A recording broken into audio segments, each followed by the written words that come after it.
Assalamualaikum warahmatullahi wabarakatuh. Halo teman-teman semua, bertemu lagi dengan saya Dita Yulisti Anggraini NIM 63030210172 dari Prodi Akuntansi Syariah Universitas Islam Negeri Salatiga. Nah, kali ini kita akan membahas materi tentang uji chi-squares. Apa sih itu uji chi-squares? Mari kita bahas bersama-sama. Distribusi chi-squares. Uji chi-squares adalah uji statistika dengan data skala nominal dan tanpa asumsi populasi mempunyai distribusi normal. Uji chi-squares adalah salah satu uji statistika non-parametrik. Ada dua jenis uji chi-squares. Yang pertama, uji kecocokan atau goodness of fit. Yang kedua, ada uji tabel kontingensi atau contingency table test, yaitu uji hubungan dua variabel independen dengan skala nominal.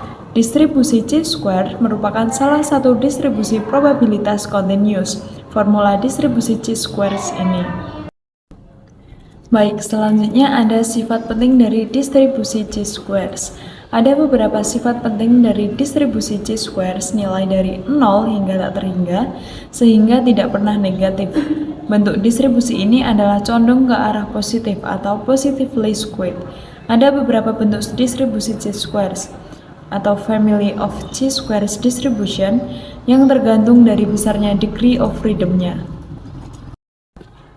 Baik, yang pertama kita akan membahas tentang uji kecocokan distribusi atau goodness of fit.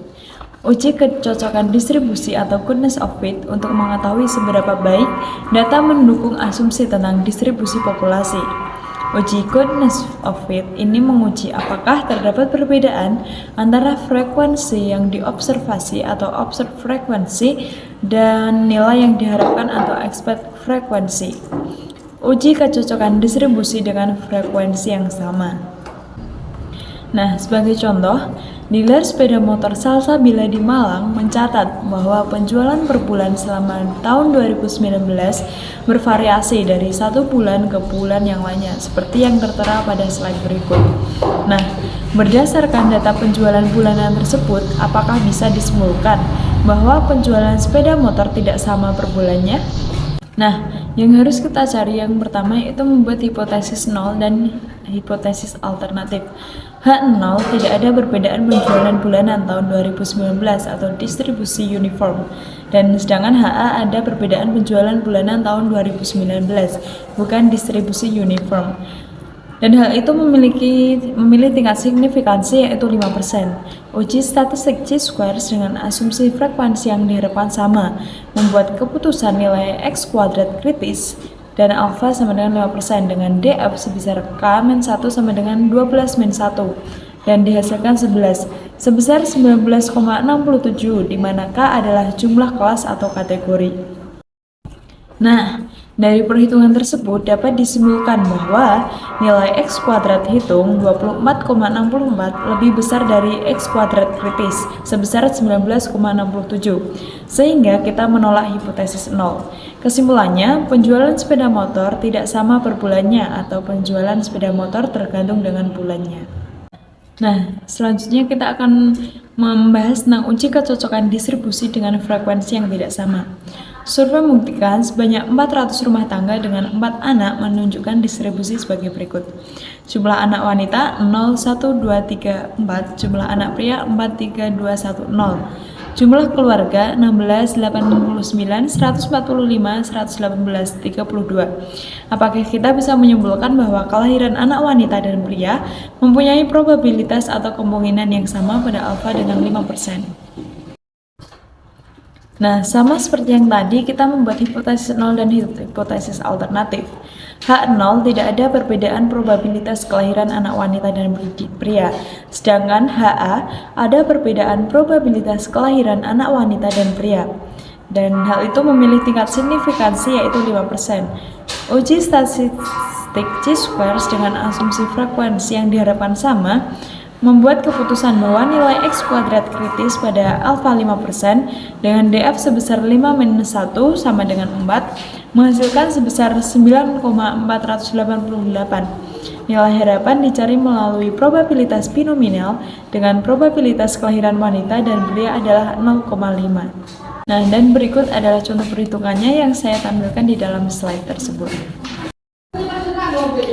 Dari hal itu dapat dihasilkan nilai X kuadrat hitung 9,817 lebih besar dari nilai X kuadrat kritis sebesar 9,488 sehingga menolak hipotesis 0.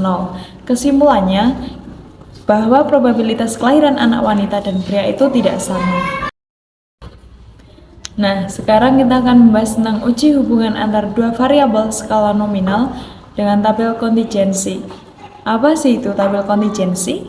Tabel kontingensi adalah tabel yang menjelaskan hubungan antara dua variabel independen dalam bentuk skala rasio atau interval ataupun skala nominal. Uji chi-squares digunakan untuk mencari hubungan antara dua variabel independen skala rasio, interval maupun nominal. Nah, di dalam uji hubungan antara dua variabel skala nominal dalam tabel kontingensi, ada pun beberapa prosedur, yaitu diantaranya membuat hipotesis 0 dan hipotesis alternatif. Dan H0 tidak ada hubungan antara variabel independen, sedangkan HA ada hubungan antara variabel independen. Setelah itu menentukan besarnya X atau alpha menentukan uji statistika chi-squares, membuat keputusan chi-square kritis didasarkan pada X dan DF sebesar B-1 dikalikan dengan K-1, di mana B menunjukkan banyaknya baris dan K menunjukkan banyaknya kolom chi-squares. Hitung seperti yang tertera di slide tersebut.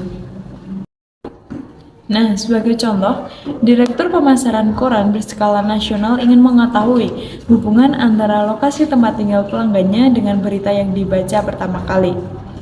1000 sampel diambil secara acak di seluruh Indonesia. Lihat tabel kontingensi tersebut.